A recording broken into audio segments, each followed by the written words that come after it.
professionals, midwifery students, and anyone thinking about a career in the maternity services.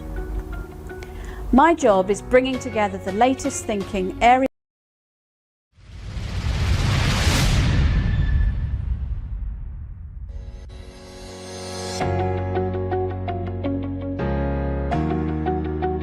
Welcome to Matflix, video streaming from maternity experts. My name is Dr. Jenny Hall. I am the box sets curator at Matflix, a fellow of the Royal College of Midwives and a former editor of The Practicing Midwife. At Matflix, we bring together videos of talks from top maternity experts into box sets to support your continued professional development, study and revalidation. It is a perfect study accompaniment for midwives, maternity professionals, midwifery students and anyone thinking about a career in the maternity services. My job is bringing together the latest thinking area by area so you do not have to. Not only do you get the video of brilliant talks and relevant content in thematic box sets, you also get access to the audio version so you can listen on the commute or while you walk the dog. Plus links to the latest research in the relevant field, government policy documents, the presenter's PowerPoint and more besides. Sign up to Matflix now for the best video streaming from maternity experts.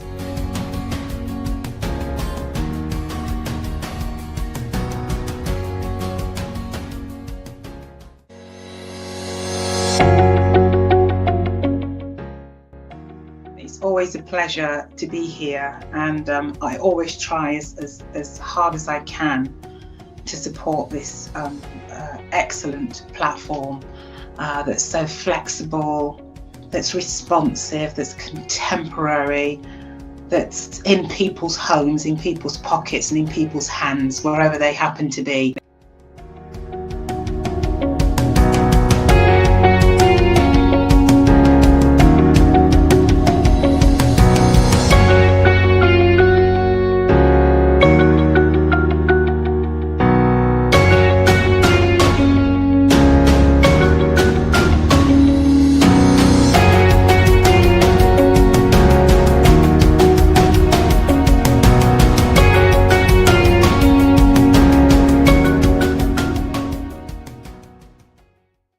I'm Nicole Rajan Brown. I'm a proud midwife and I'm proud to be supporting the Maternity and Midwifery Forum, who have helped me to grow, and for creating wonderful professional digital and online resources for midwives across the globe. The Maternity and Midwifery Forum ran their programmes free and online all through COVID. Now we want to grow the catalogue, spread it worldwide and keep it free to use for students and staff. To do this, we have launched a fundraising appeal to help keep all of the 8 wonderful maternity and midwifery festivals free. Keep the weekly Maternity and Midwifery Hour and the weekly newsletters free to midwives and maternity staff. You regularly tell us how much you value these free resources, so do give what you can.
Welcome to Matflix, video streaming from maternity experts.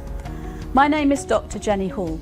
I am the box sets curator at Matflix, a fellow of the Royal College of Midwives and a former editor of The Practicing Midwife. At Matflix, we bring together videos of talks from top maternity experts into box sets to support your continued professional development, study and revalidation.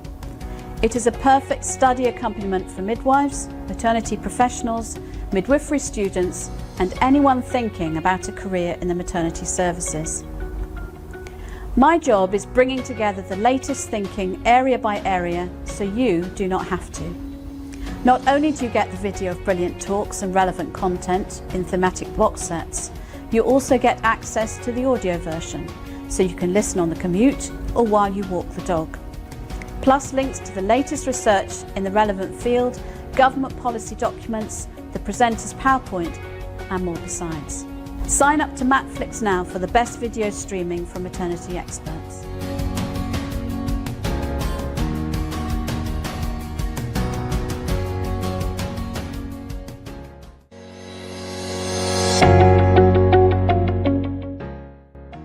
It's always a pleasure to be here, and I always try as hard as I can to support this excellent platform that's so flexible, that's responsive, that's contemporary, that's in people's homes, in people's pockets and in people's hands, wherever they happen to be.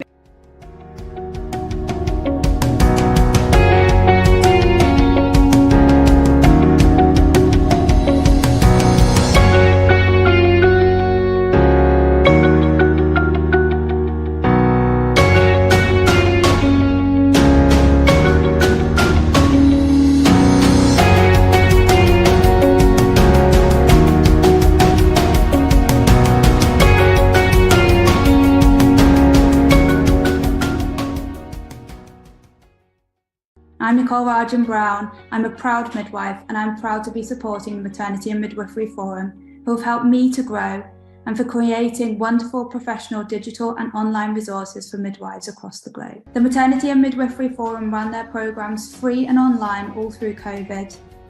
Now we want to grow the catalogue, spread it worldwide and keep it free to use for students and staff.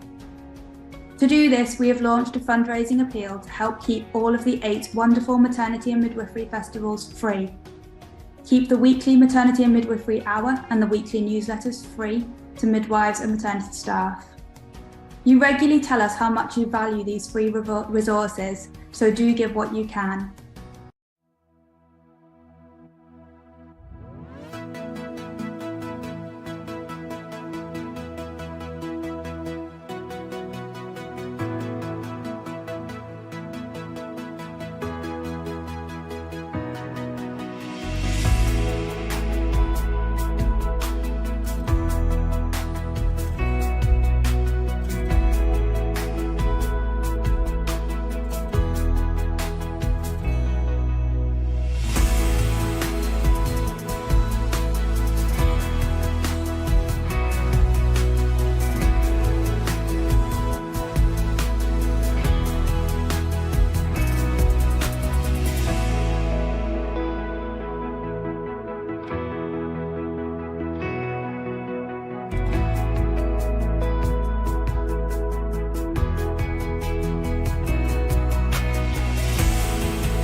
Welcome to Matflix, video streaming from maternity experts.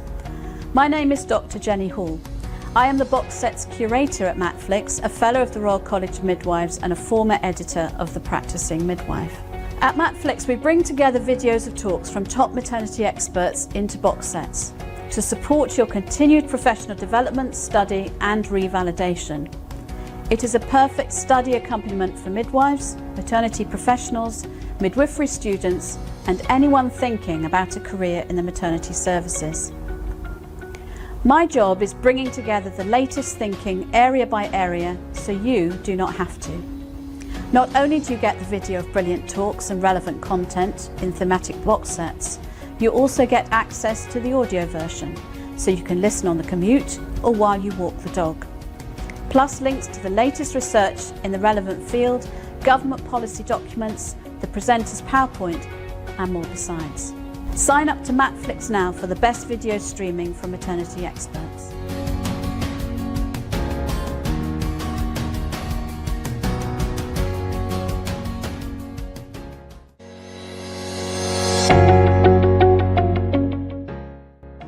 It's always a pleasure to be here, and I always try as hard as I can to support this excellent platform that's so flexible, that's responsive, that's contemporary, that's in people's homes, in people's pockets and in people's hands, wherever they happen to be.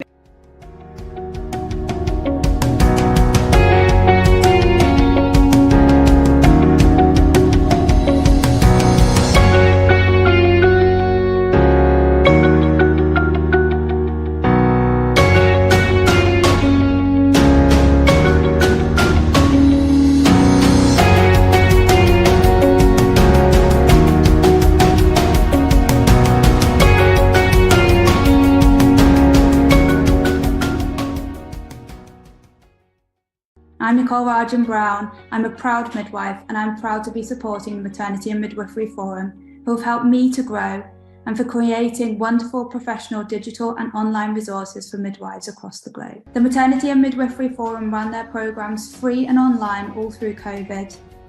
Now we want to grow the catalogue, spread it worldwide and keep it free to use for students and staff. To do this, we have launched a fundraising appeal to help keep all of the 8 wonderful maternity and midwifery festivals free. Keep the weekly Maternity and Midwifery Hour and the weekly newsletters free to midwives and maternity staff. You regularly tell us how much you value these free resources, so do give what you can.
And welcome everyone to this week's Maternity and Midwifery Hour.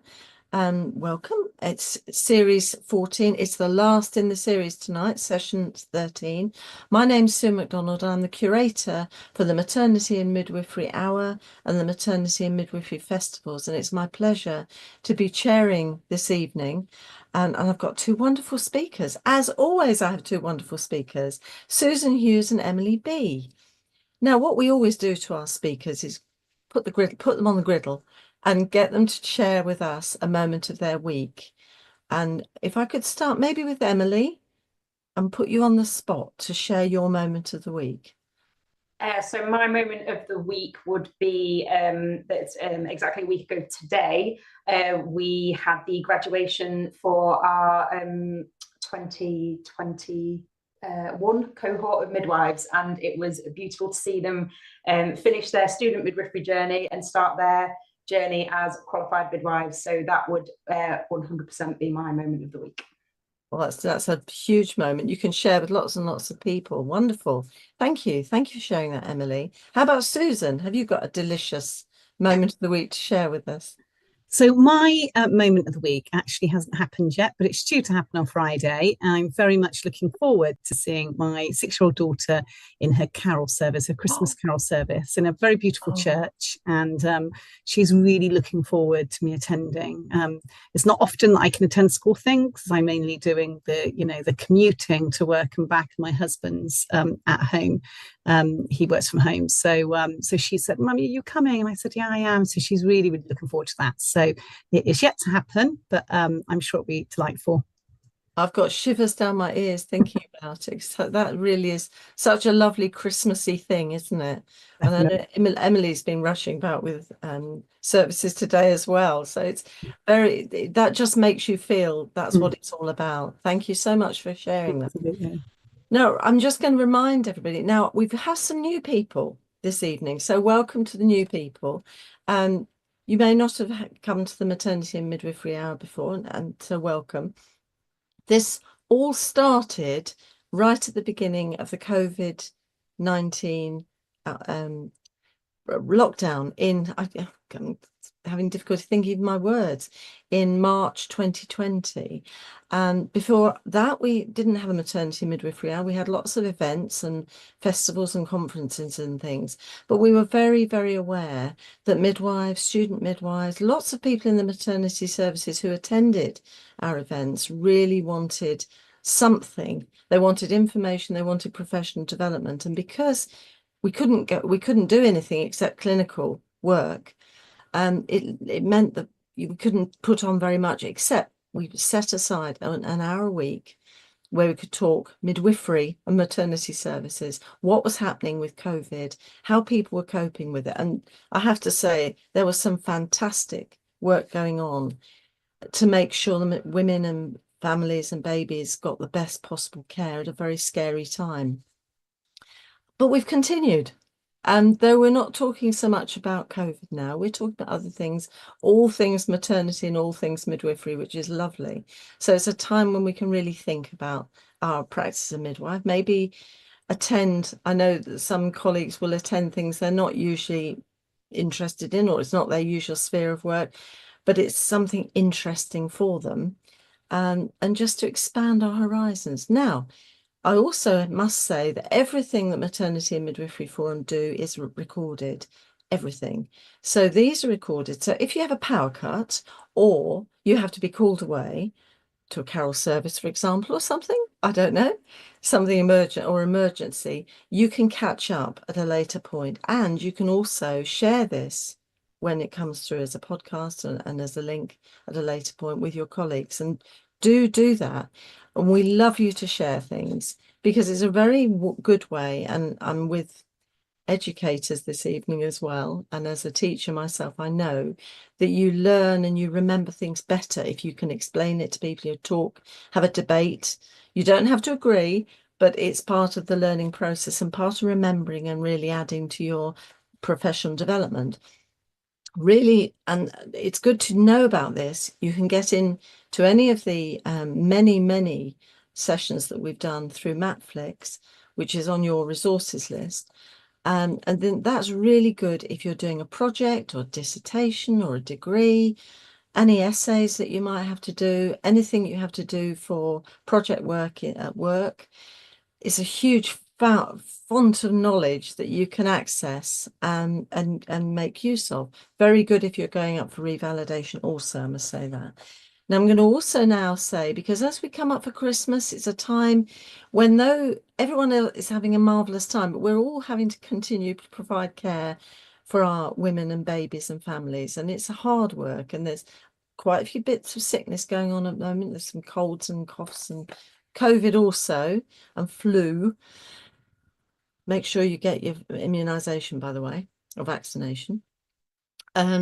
So I know the people who are there are working just that bit harder than they always do anyway. So thank you to everybody for all the work you're doing. And take care of yourselves. So make sure you get your vaccination. Make sure you're getting enough vitamins. Make sure you're getting enough rest. Maybe a little bit of chocolate on the side as well. That's a personal thing for me. Now, I'm just going to veer on to the news now. The only thing I'm going to actually talk about very briefly is a report from Edinburgh Maternity Services regarding safety of care. And this was a report looking at the triage and assessment unit.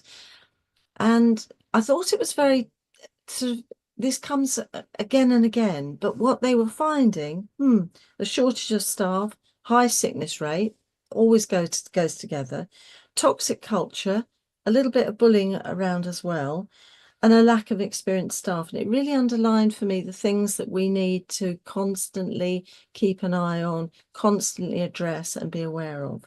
And it also underlined that staff felt very undervalued and stressed. They are doing work to address the issues and improve care, but it's something that kind of doesn't go away. You have a report after report that highlights this in all parts of the country, and we just need to be aware of our own area and where there's features or issues that could impact on the care of women and babies and families, but also on the care of our students and on our own well-being. Because if you're stressed, or if you don't feel valued, or you're having to work harder than you can, you're more likely to get sick or struggle on, or even be a victim of bullying yourself. So, I mean, just be aware of that. Now, I'm going to move away from news. There's a lot going on, and I couldn't quite choose anything else that was quite relevant for us as midwives. But I'm going to give you a little top 10, and this is the top 10 of the Maternity and Midwifery Hour for this year. And these are the ones that most of you have been watching lots and lots. And we're going to release some links on Tuesday on the Maternity and Midwifery newsletter. So you can wait for them to have a look if you've missed any. Now, number 1, preeclampsia, from labour to postnatal and beyond. That was very popular. Number 2 was the power of inclusion, language matters. That was a fabulous, I can remember that. I can remember all of these actually.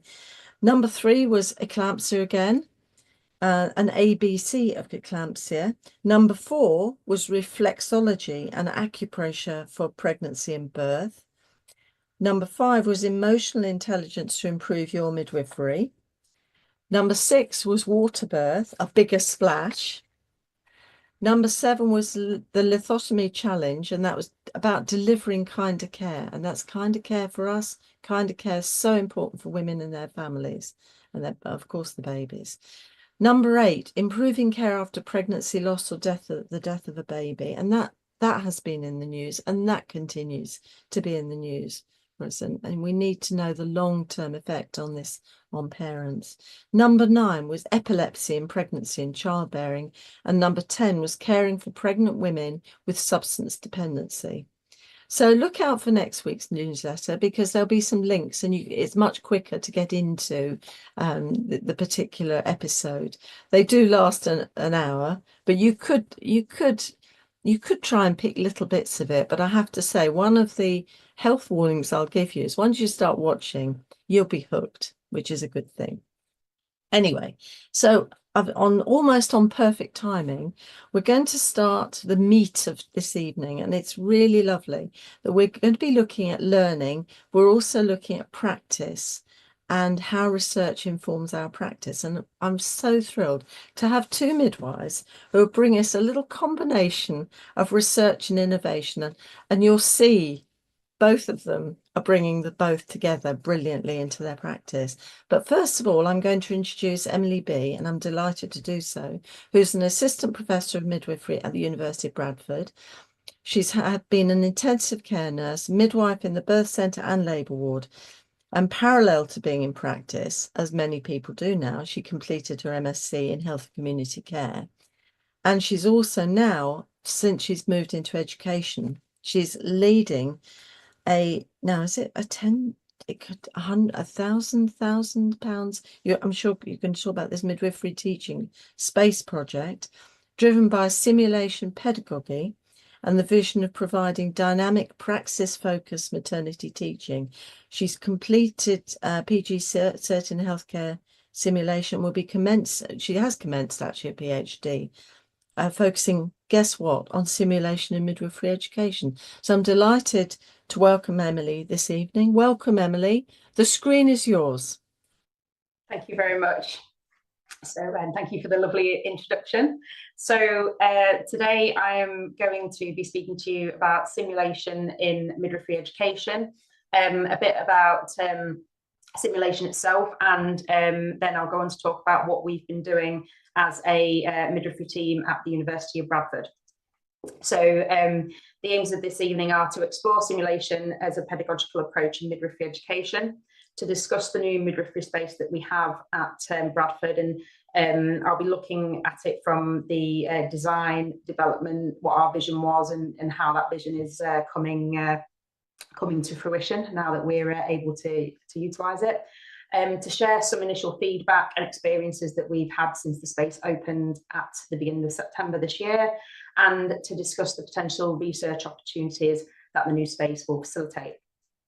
So first, I thought, as with anything, a definition would be useful. So I have looked at 3 definitions of what simulation is, and I don't think anyone completely captures it, but I think actually considering them all is important for educators, because I think defining what we are going to be doing as far as simulation goes is important. So the first one is from the dictionary. So simulation is a situation or event that seems real but is not real, used especially to help people deal with such situations or events. That's in a broader context, not specific to healthcare. And then slightly more focused, simulation-based education is the pedagogical approach of providing students with the opportunity to practice, learn skills in real-life situations. And the third one there is from the NMC, so an educational method which uses a variety of modalities to support students in developing their knowledge, behaviours and skills, with the opportunity for repetition, feedback, evaluation and reflection to achieve their programme outcomes and be confirmed as capable of safe and effective practice. Now, I've chosen the bottom 2 particularly, as one defines simulation as a pedagogical approach and the other one defines it as an educational method. And I'll talk about that on the slide after this one. So when we're thinking about why simulation in healthcare, so it helps students and practitioners in healthcare to gain skills, knowledge and apply behaviours that they may need in practice. It develops integrated learning, critical thinking and decision making. And the big thing with simulation is it provides a safe space for healthcare students, healthcare practitioners to learn a skill in real time, and have that safe space to make mistakes, to learn from them, but to also immerse themselves in that real time scenario, which can be really valuable. So traditionally, simulation is an education technique for skill acquisition, but now being used more broadly to improve care and outcomes in healthcare. The body of research on simulation is only continuing to grow, and as our scope with simulation, or our scope to facilitate simulation, expands with evolving digital technologies, that is only going to continue and to expand. And then simulation-based education is a valuable tool for transitioning in practice from student to midwife. And the evidence base shows that this is the same for any any healthcare profession, that simulation-based education, giving students those opportunities that other pedagogies may not facilitate in the same way. So as I spoke about a couple of slides ago, so thinking about simulation as a pedagogy versus a teaching method. So this continues to be a debate. So a pedagogy would be an approach to teaching, the underpinning philosophy of teaching, of how we approach it. So much more deeper theory, whereas a teaching method would be a method to facilitate teaching.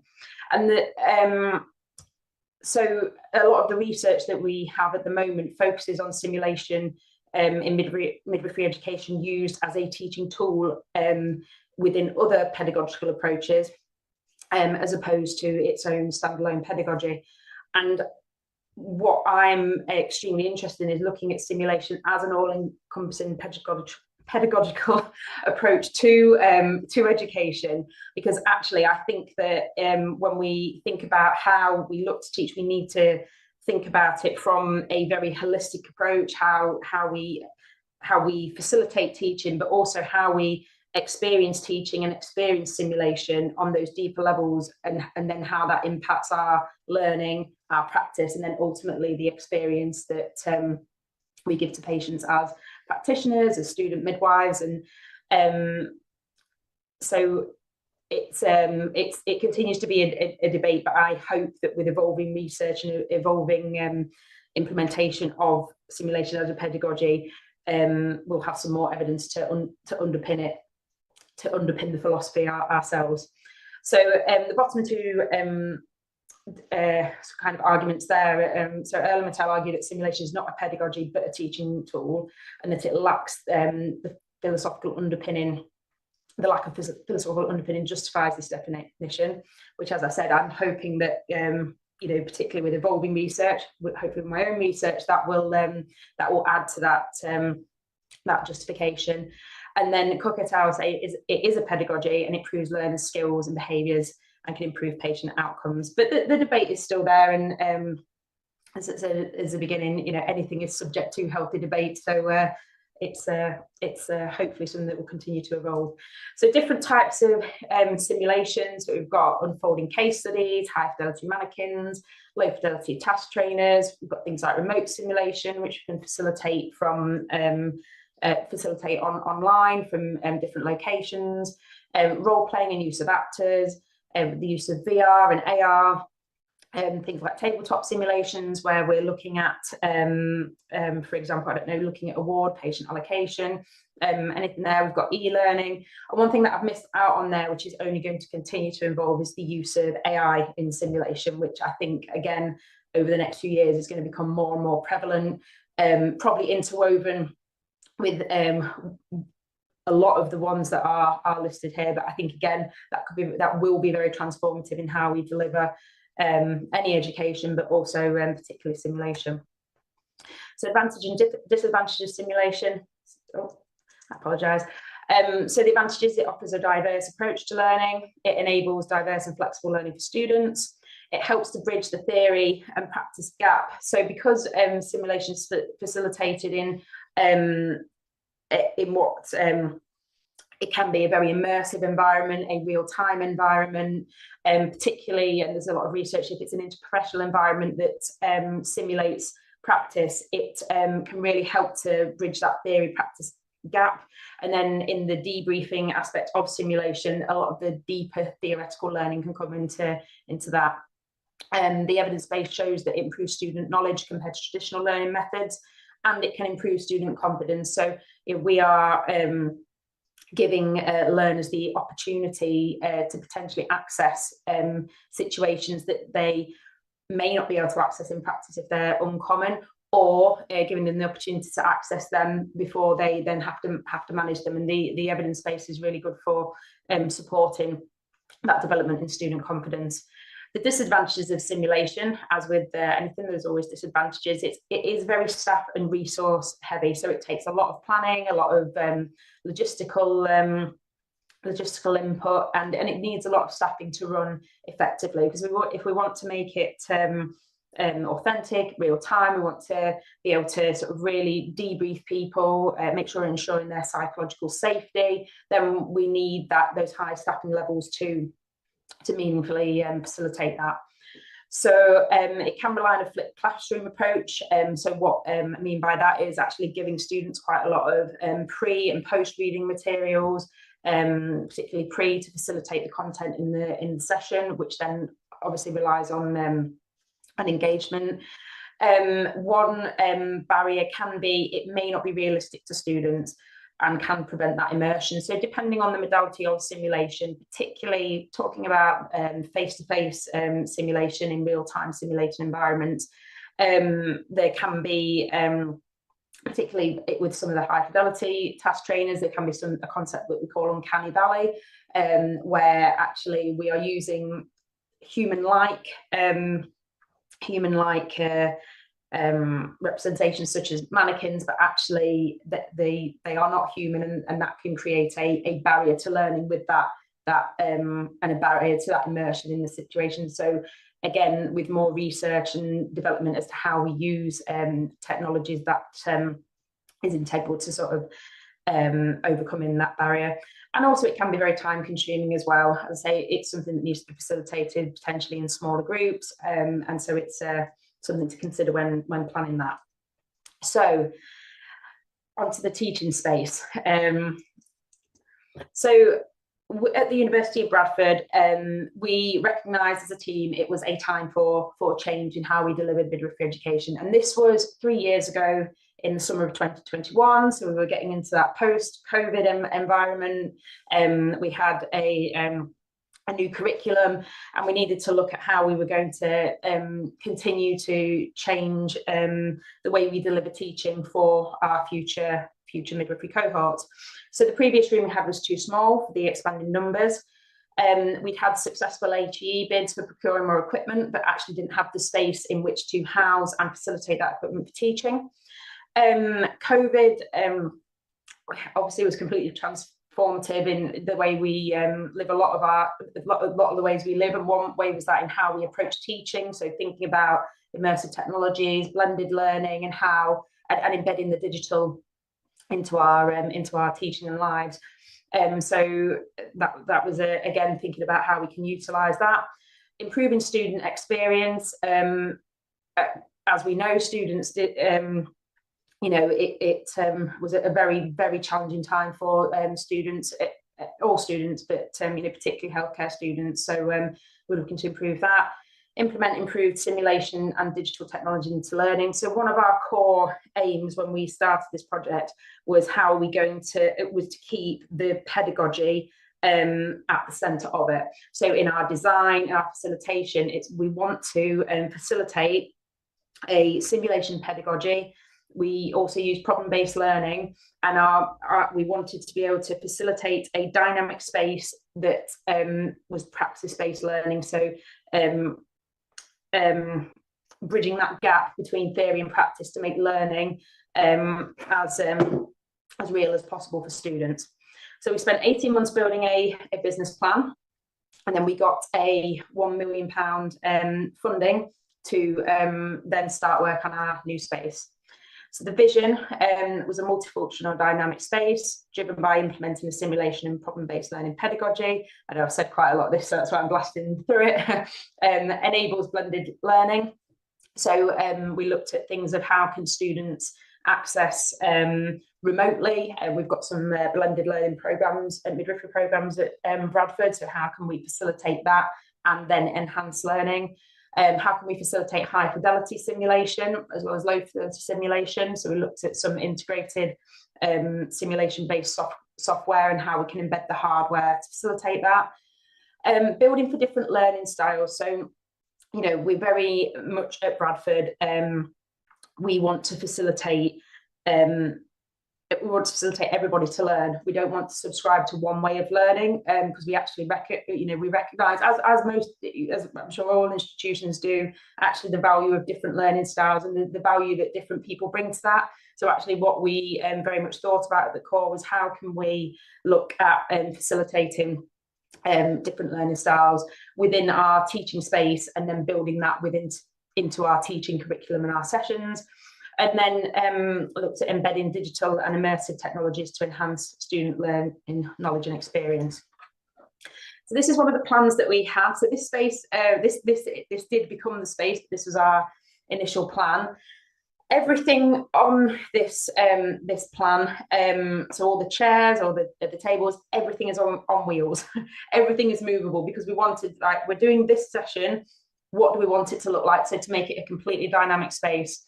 So none of all the, I don't know if you can see my mouse, but all these jagged lines, they were just examples of how the space could be used. They are not actual physical dividers. Here's another example of the room set up as a lecture in a more traditional lecture. So this is what the room ended up looking like as a plan. I don't know if everyone can see my mouse, but on the left-hand aspect, so this top grey bit is a more of a hospital high-risk area where we facilitate the simulator high-risk simulations. And this, we've done triage, and we've done enhanced maternal care, more of that hospital focus. And this bottom bit is, and we particularly wanted the floor to look different, because again, just thinking about that immersion, could be a home birth, could be a community clinic, but I know it sounds something simplistic as a floor, but actually we wanted that feeling. And then the colourful floor as well. Again, we wanted it to be waves, we wanted it to be colourful, we wanted it to be calming. You know, sort of tried to think of everything to kind of really make it a holistic, dynamic space. And in these spaces here, we have a breakout room as well. So we use that to facilitate some smaller group teaching, but also particularly when we're thinking about simulation, it's there as a breakout room. So it can be there for if people need to take a break. So we're thinking about sort of preserving psychological safety. It can be there as a holding room is probably not the best terminology, but say if it's an evolving simulation session, you know, if somebody pulls the emergency buzzer, it will go from that room. So again, just thinking about how when we design the space, how we could utilize those different areas, and the importance of having something separate to the main space. So the digital technologies we have in the midwifery space, so we have SimEPR, which is simulated electronic patient notes. So this has been really useful. It is a platform that is not affiliated with any EPR system used in the country. It is purely made for simulation and learning. So it's really good for teaching, and also so students get the experience of using an electronic patient record, but then we're not teaching them how to use a specific system, because students, you know, access diverse locations of trust. We've got things like HoloLens, which has AR capability. We have a big LED wall, the sim control room, as I mentioned. Learning spaces, the simulation software. Sorry, if I'm going quickly, I'm conscious of the time. High fidelity mannequin, and technologies to support. I put at the bottom, the technology is there to support simulation, not to replace human interaction. So what continues to drive our learning and our teaching is our delivering holistic education, delivering midwifery education and woman-focused education. And although we've got this amazing room, we've got this amazing technology, that still remains at the core of it. The core of what we do is for the women we care for, and to keep those core midwifery values. So that's why I kind of put that there, because what we've got is amazing, but that is why we're doing it, and that is what we want our focus to continue to be as a team. So here are some pictures of what we've been using the room for. So we've had some IPE, but if you can see, the floor kind of gives it away which bit of the room it is, but so we've got at the top left-hand corner that we had a home birth scenario with sort of our team. The top right-hand corner, we had a fantastic IPE session with our physician associate colleagues, and the lady on the bed there is an actor who was in early labour. We've got the big group is a debriefing session, and then we've got how the room can be set up with clinical skills. So it's a really these are just some examples of how we've been using the room in 3 months, but the scope of how we can use it as a dynamic teaching space will just continue.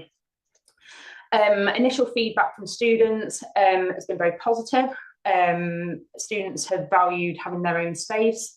They've enjoyed being able to access the midwifery equipment. So even when we're teaching more of a traditional lecture, we can then, we have our kit available. So actually we can then bring in those practical elements into what would normally be a traditional lecture if it was a non-midwifery space.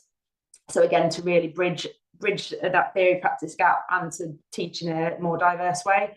And the initial evaluations of the simulation sessions have been well received. The room itself, it is going to be the start of us building our research community at University of Bradford and beyond. So we've got research looking at the use of embedding simulation midwifery, research looking at digital technologies to support simulation and facilitate holistic learning. One of my colleagues also has a very specialist interest in digital technologies, so looking at that specifically as well. We're very interested in making sure what we design, as I say, is meaningful. So we're looking at co-creation with students, with service users, again, to make the simulation and practice partners, of course, but as real as possible, and to think about the impact on practice, patient safety, interprofessional opportunities. And I put at the bottom, it facilitates a broad spectrum of research projects through accessibility and technological capability. So even beyond the subject of simulation, we're hoping it just starts that research community and students and staff coming with ideas and really building that and looking forward to the future.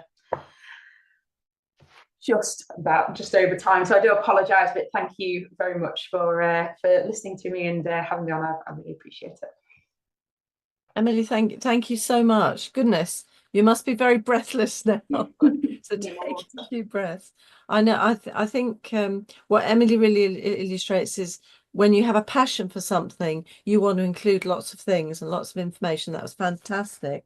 Really loved the fact that the core is the midwifery values and the care of the women and babies. That was fantastic. Now, if you have questions for Emily, just pop it in the chat box and Paul will send it through to me, and that's why I keep glancing over here to see if Paul sent me any questions from the audience. So please get the questions in. But next, we're going to go to our next lovely speaker, and I'm delighted to introduce Susan Hughes. She's a consultant midwife with a joint post. And this is really a huge thing of having a joint post between Gloucester Hospitals Trust and Worcester University. She has over 20 years clinical practice as a midwife and came through midwifery through the nursing pathway. She's held roles as community team midwife and later as delivery suite coordinator on labour ward. She's skilled in high risk and low risk maternity settings. And she's got a huge interest in home birth and physiological birth, believing home birth can enhance feelings of control, comfort, and can provide a truly personalised birthing experience for women in familiar surroundings. So I'm delighted that she's able to share her research with us. And thank you so much, Susan, for coming. The screen is now yours.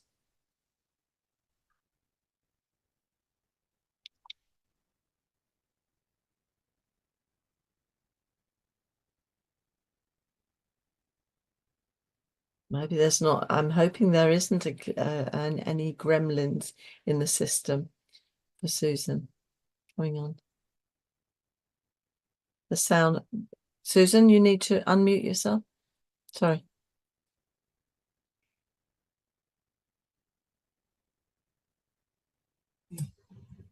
There we go. Can you hear me now? I can hear you perfectly. Thank you. Right, I will just share my screen. Excellent. For a minute, I thought we had the gremlins in. Can you see that now? Lovely. Okay, thank you very much, Sue. That was a lovely introduction. So following on from Emily's great talk, I'm going to talk to you this evening about midwives' perceptions and experiences of home birth. And this was a small qualitative study that I undertook as part of my MSc in advanced practice. So really delighted to be able to share these findings with you this evening.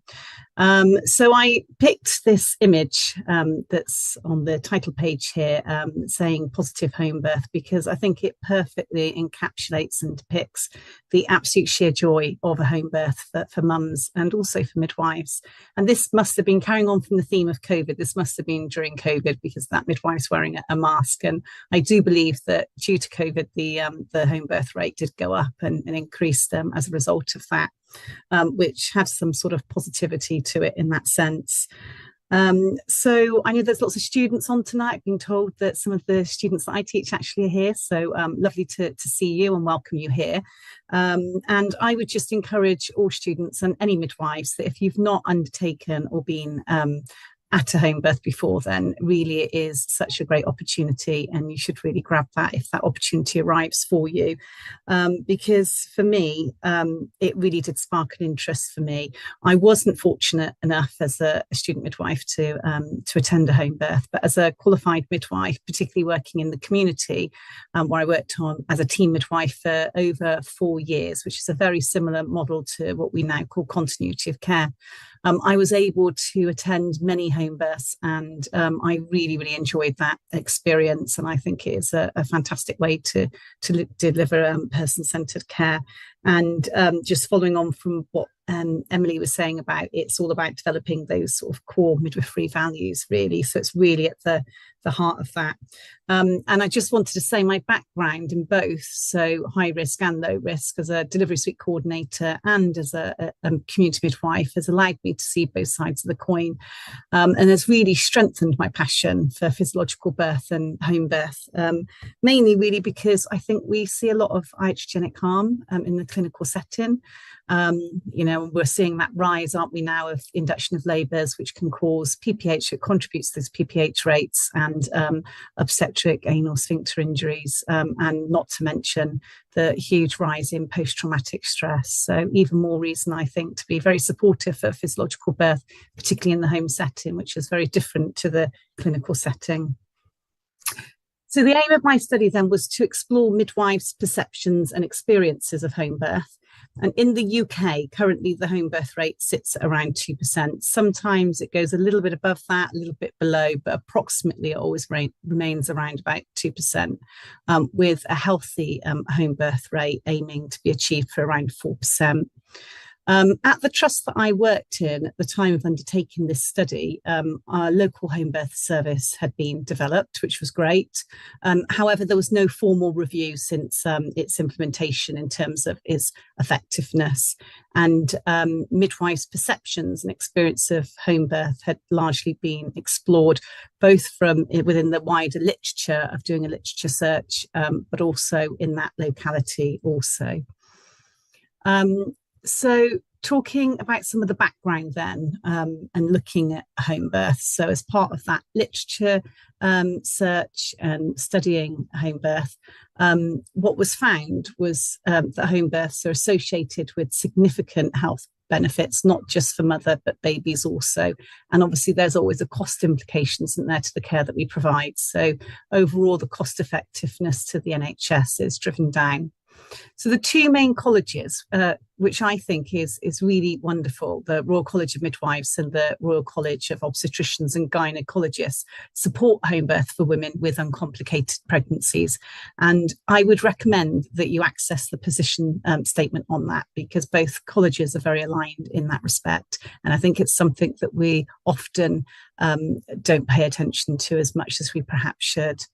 I'm sure we've all heard of the home birth, the birthplace study, which is a landmark piece of research which confirmed that for low risk women, giving birth is generally very safe at home.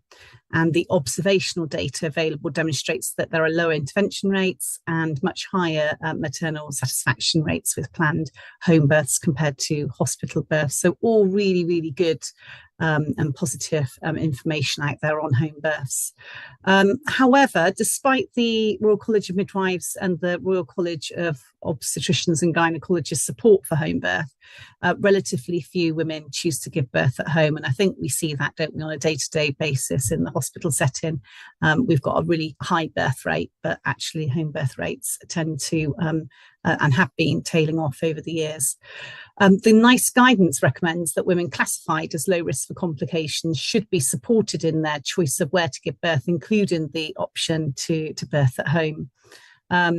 And there is a continuing variation in UK home birth rates between local health authorities from region to region and county to county, some experiencing home births as low as 0.5% and those experiencing much more success and higher rates of 14.2%. So we know that demographics definitely plays a role in this as well. But there is also that question to ask, and one that I've always considered, is home birth a setting that's truly being offered as a place of birth with respect to supporting women's choice?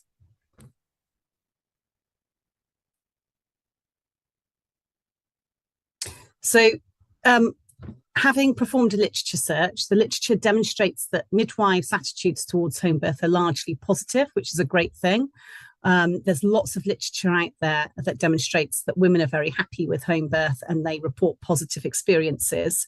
But there's not as much literature on midwives' experiences, but the literature that is out there is positive nonetheless. There is acknowledgement that experience, essential clinical skills and competencies are required to provide safe care, and that midwives play an important role in promoting home birth, thus improving home birth rates and facilitating women's choices in achieving normal physiological birth with reduced medical complications. It does, however, seem that there is it's possible that there's a lack of clinical resources, which does little to support the facilitation of home birth. And we know that we're experiencing staffing issues nationwide, aren't we, in midwifery? And that can definitely impact on the provision of home birth and the ability to support home birth from a leadership perspective. But we can't ignore the possibility that midwives' perceptions of home birth have a direct influence on the choices women make on place of birth.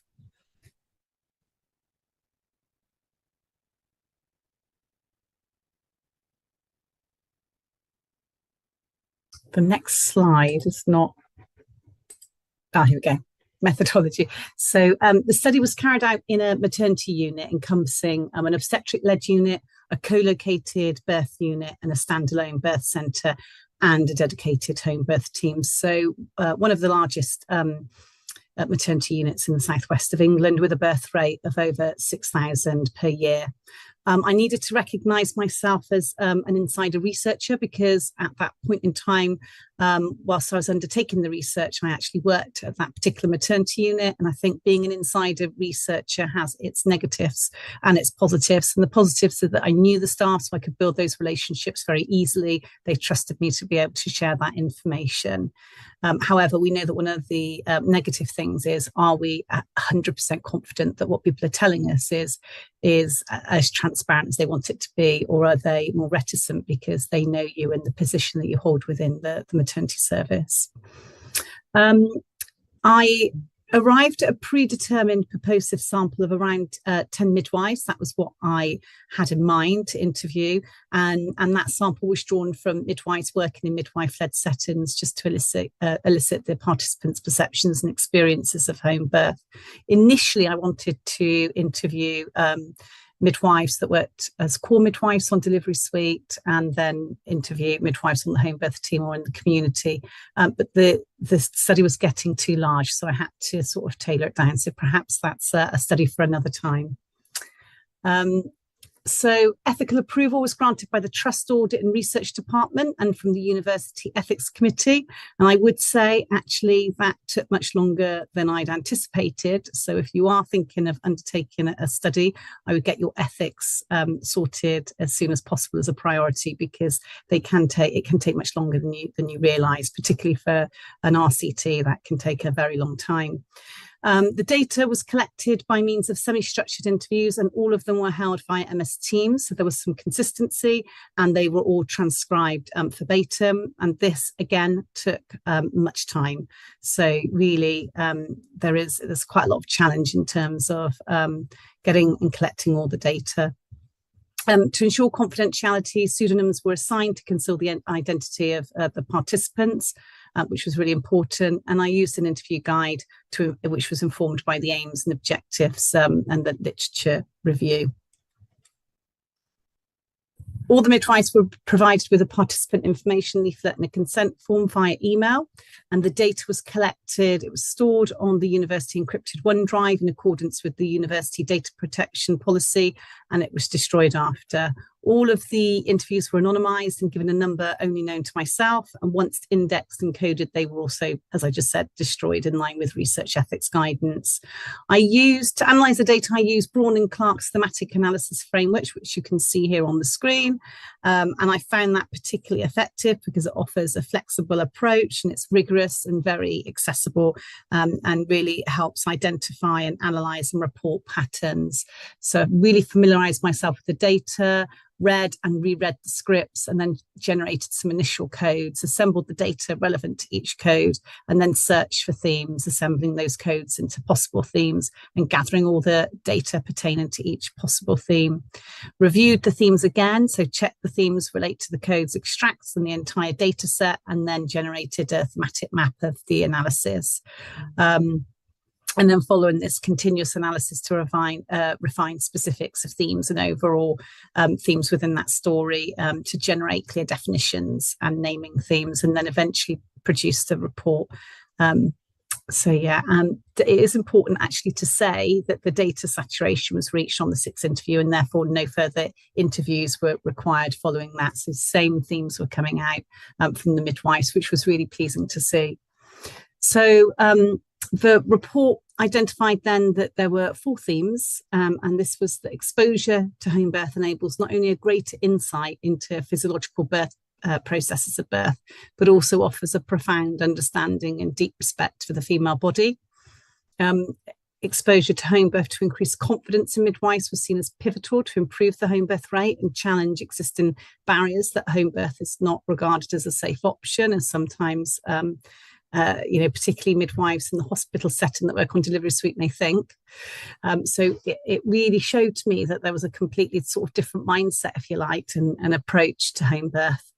Also, clinical skills and proficiency in managing emergency situations was seen as critical to the confidence levels of midwife in providing home birth. However, and I think this is quite important, those midwives recognised that these skills were necessary and specific to the home birth setting, but they were also careful not to pit these against skills recognised within the hospital setting.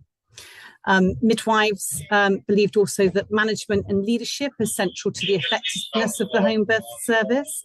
And without effective leadership to support service improvement and the continuing development of home birth, there is a risk that inadequate staffing and a lack of prioritisation of the home birth service would exist within the overall structure of the maternity service.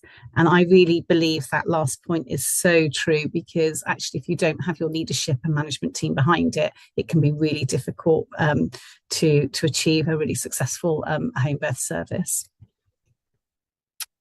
So some of the implications for practice are that midwives that practice in the home birth service should be offered regular home birth specific study days to include clinical skills update, emergency skills and drills training, review and discussion of case studies, those that have gone very well and those perhaps where there is some identified learning, and also celebration of home birth targets and achievements. Also, home birth needs to be protected by ensuring there is adequate staffing to cover the service with appropriate escalation to manager on call should acuity of the unit impede delivery of the home birth service.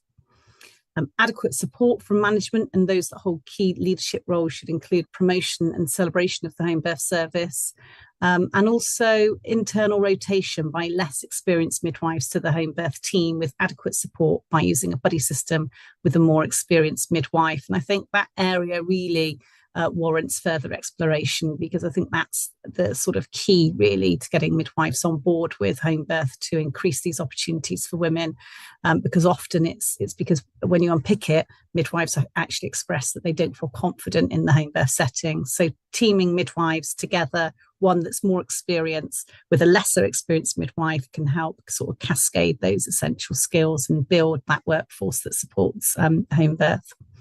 And also collaborative working with the university to explore ways of including home birth as an essential component of practice for student midwives. And I recognise that that is challenging, because if we've got a low home birth rate, then everyone's, fighting over to go to a home birth.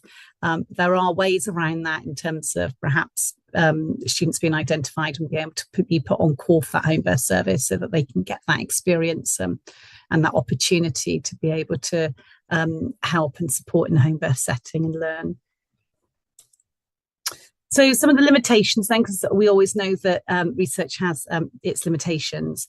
The researcher, myself, acknowledges the service evaluation was undertaken in one setting, which could be perceived as a potential limitation of the study.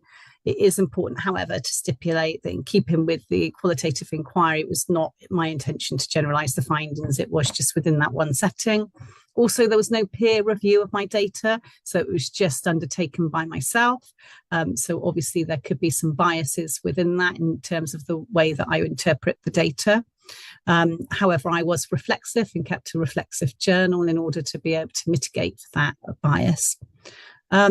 And it was believed that participating midwives sharing their unique insights into home birth in a rich and meaningful account would deepen the understanding of any unmet needs in which to inform service development within the local setting, as a positive from that.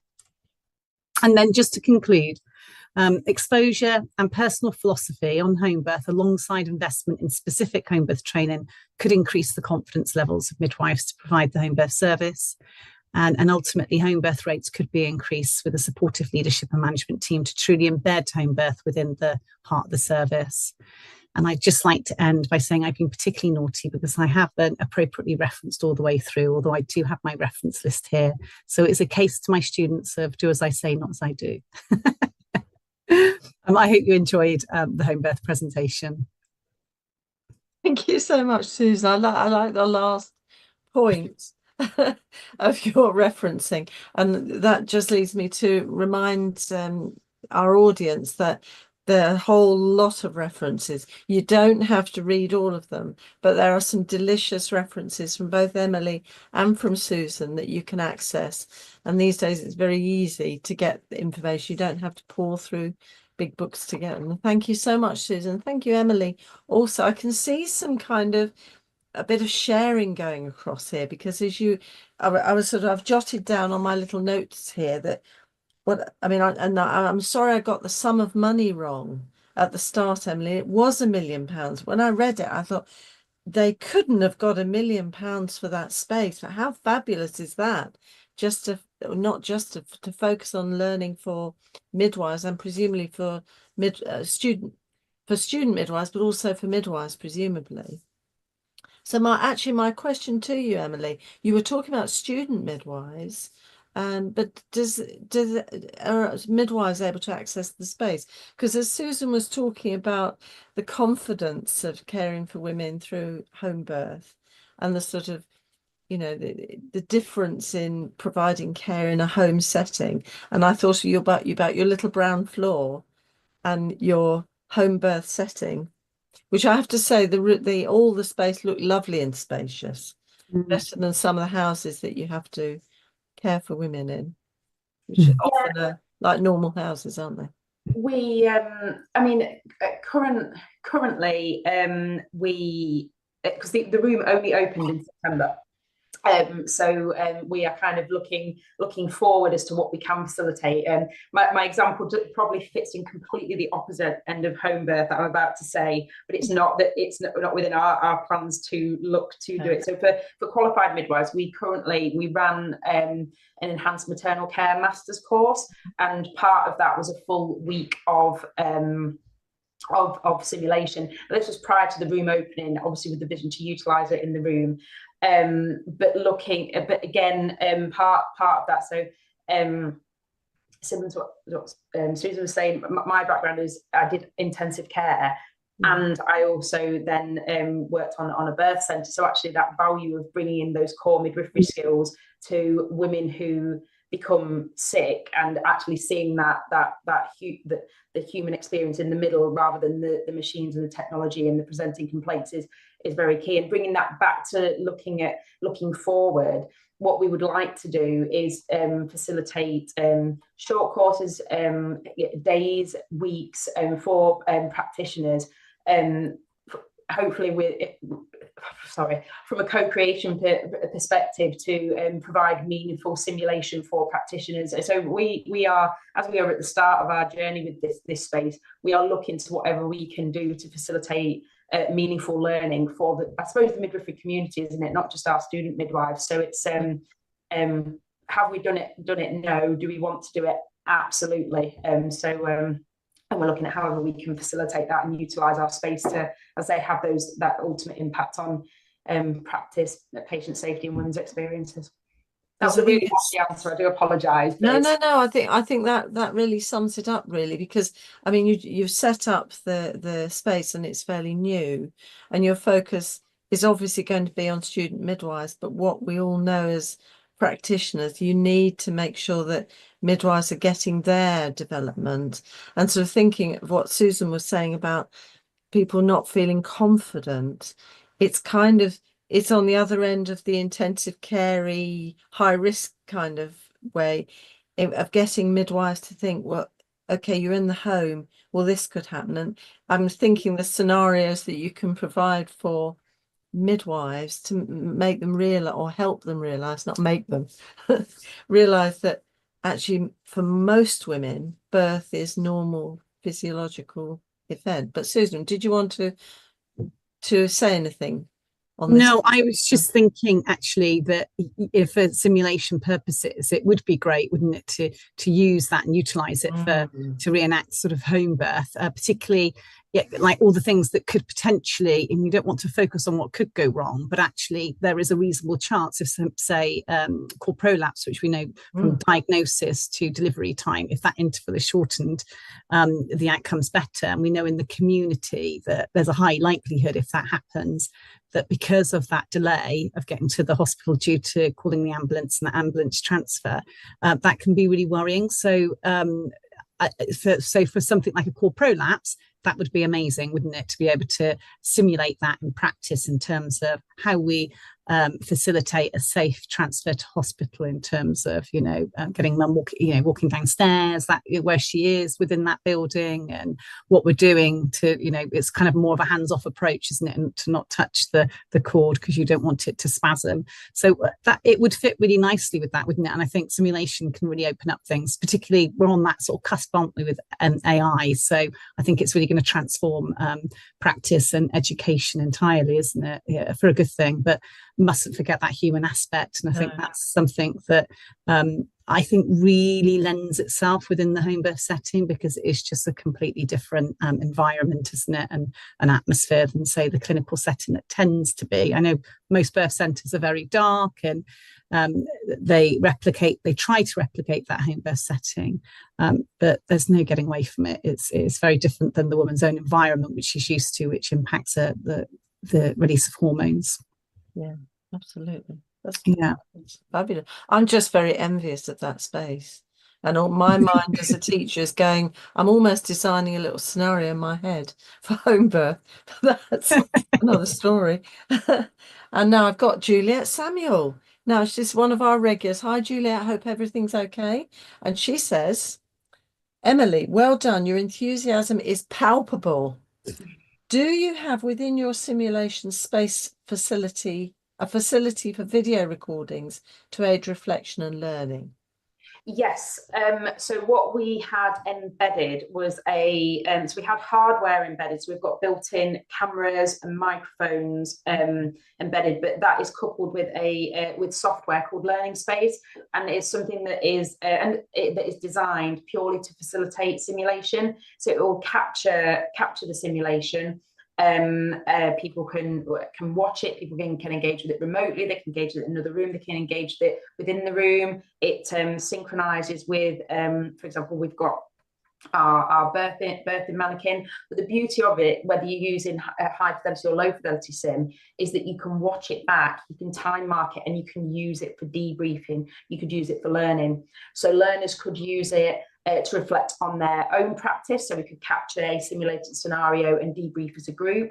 We could capture it, debrief individually. So potentially, if we've got some students that are present and some students that are accessing remotely, it can do that. But also, even beyond that, we could record something as a teaching team or as a group of practitioners in a simulated scenario, and then get practitioners to reflect on that. And it's people can have individual debriefs. They can write it down. So it really facilitates that the diversity of how we can learn with the simulation. And the thing is, with simulation, is the learning is within the debriefing. So actually, the depth and the breadth to which we can now do that is absolutely huge. So yes, we do, and it's quite exciting as to what we should hopefully be able to do with it.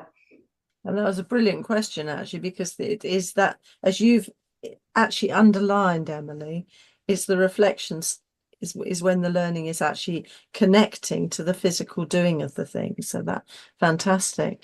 And I'm thinking now, I'm going to go to Susan now, because I'm just thinking, was there anything that surprised you in your findings of what midwives were saying or what their perceptions were?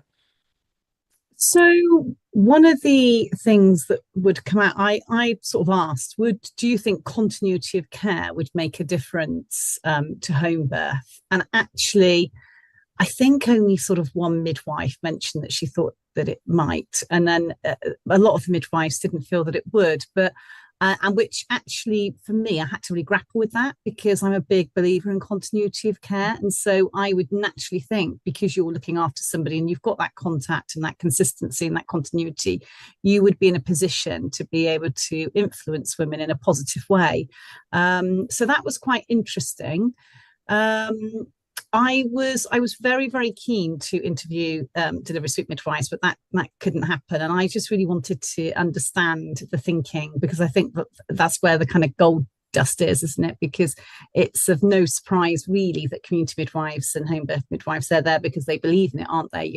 That's it. But I really wanted to get to kind of meat, if you like, of the delivery suite midwives, having worked there myself and seeing that there is just that my lived experiences, there's a completely different mindset, and is that something that is that a cultural thing? Are you in that culture? And so therefore the reinforcement of the information that you're hearing and sharing and what you're seeing on the receiving end of, because obviously when home births are transferred in, mostly with primates, it's unsatisfactory progress, but maybe it's those situations where things haven't gone quite right, and so their feelings, if you like, are sort of skewed from the experience that they're seeing.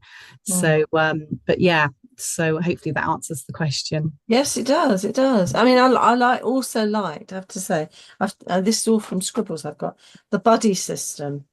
So how could that work, do you think, with your thinking back? Because it sounds as though the labour ward and would you be able to take one of those labour ward midwives out?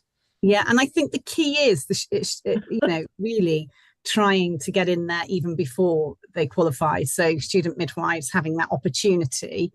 I saw the other day a community midwife come back with a student midwife. They'd just been to home birth, and she was just overjoyed that she'd had that experience. So she was she considered herself to be really lucky, but thoroughly enjoyed it. But yeah, I definitely think there is room for like a rotational post within a home birth team. With a rotating midwife, or maybe even a secondment from a core delivery suite midwife to come out to the home birth team. And I think that kind of, if you've got the system behind that and the leadership behind it, there's more potential for that to happen, because I think it's just that I think you have to be there to experience that and believe in it, because unfortunately I think when you spend too much time on somewhere like delivery suite, which is a high-tech area, you start to think that nothing is really normal any longer, and then I think think it is quite, insidious, isn't it? So it just develops over a period of time that nothing's normal. Everybody goes for a section, everybody's induced, and so it can become very clinical and kind of very high tech, when actually it could be quite different, couldn't it? And our environments are so important in terms of the hormones that we release and that like feedback mechanism. Which goes for the midwives themselves, because their hormones are going to be around. Totally. And I'm thinking, you do lose your confidence, I think, Yeah. once you've been in a hospital setting. And I'm thinking this would work for Emily's space. I'm thinking work for you for the future, Emily, of getting students and midwives kind of getting to experience the simulation before they get to go on Susan's buddy system, because that would be, for me, would that be perfection? Because that way you get a little go at it and simulation, which would take away some of the fear, and then the buddying system would kind of finish things off beautifully. But I don't know, Emily, what do you think? Would that work for you? I think it sounds like perfect. It's research driven simulation, which is what it should be, and then it would be navigating and challenging embedded cultures. For example, what Susan was saying about delivery suite, that sort of, once you become immersed in it for several years, that perception of nothing is normal, actually it becomes very intrinsic, and actually through I think through simulated education, and then building on it, for example, with the buddy system, with rotating around, actually what it does is it's challenging something that has been long entrenched in midwifery, that move towards that more medicalized model of care, and it's challenging it from the start, and actually connecting on a holistic level, actually a holistic educational level. So I think it would be ideal, and as I say, and being research driven as well. It's I think it could, those kind of things are massive for changing how we deliver care. Now, I always say this is the fastest hour in the week, and it has been, and my brain is buzzing from both of your presentations, because there's so much for us to think about. Now, those of you who are watching, you might want to play this again, because there's so much. I know Emily packed so much in, but also Susan did too. And there's so many things to think about and challenge ourselves as practitioners in what we're doing on a day-to-day basis, and maybe how we offer women choice about home birth, for example. And for those educators who are salivating at the thought of having a wonderful learning space like Emily's, and it's too much excitement, but you too could get that £1 million space. You need to contact Emily because she might have some very good tips for you. So I want to say a huge thank you to the audience who've been with us all the way through, and also to Susan and Emily, who've given us so much to think about. It's food for our brains. We're coming up in the next couple of weeks for food for our bodies, so we need some food for the brains to keep ourselves going. I want to say a huge thank you to both of you for making time to come and share your expertise and your passion, and that's come through so beautifully for both of you, so thank you so much. I also want to say thank you to Angelo, who's at the background making sure it's all being recorded for everybody, so you can replay it and you can share it with your colleagues and over a coffee break or a lunch break. Maybe you have a little bit more time. Now, resources are going to be available for those of you who want the podcast at 6 o'clock in the morning on Friday. It'll be available, and it'll be available next week through the newsletter. There'll be a link. Now, we're going to have a break now for the Christmas break until the 15th of January, and we've got lots and lots of delicious things for series 15. I can't believe I'm saying series 15. We're coming into our 5th year of this. We've got Anne Remmers and Laura Lewinson, who are going to talk about Black maternity matters, always an issue at the moment to really address that. We've got Enabling Quality and Safe Maternity Services in Northern Ireland with Professor Mary Renfrew. We've got Homelessness and Pregnancy with Sarah Cummings and Dr. Monica Lackenpaul, and Supporting Women with Disabilities Through Pregnancy, Birth and Beyond. And that's just the first month So you can imagine you're going to get lots of more food for thought for you. So I want to say, take care of yourselves, stay safe and well, look after yourselves and your families, and enjoy the festive period, whichever religion you hold, whichever. Just have a break, maybe eat a little bit too much, go to the carol services if that's what you'd like to do. Bit of rest and recreation, bit of chocolate, have some fun if you can. And I know that for the majority of midwives who are working so hard, that you sometimes can forget that. Also, I need to remind you, because this is on your resources, of the lovely Action for Happiness calendar, my very favourite calendar. There are little things on this. I haven't talked about this for a while, but the link is on your little resources, but it's full of little things that just little mindful things to think about. Today's was buy an extra item and donate it to the local food bank. And tomorrow, the 12th, be generous. And midwives, when I looked at this, I thought this is designed for midwives. Be generous, feed someone with food, love, or kindness, or all three actually today. So that can be your tomorrow's little task. Thank you for being with us. Thank you again to Susan and Emily. We'll have them back again. We have to carry on with the debate. But in the meantime, take care. See you after Christmas in January. Thank you. Bye-bye. Thank you.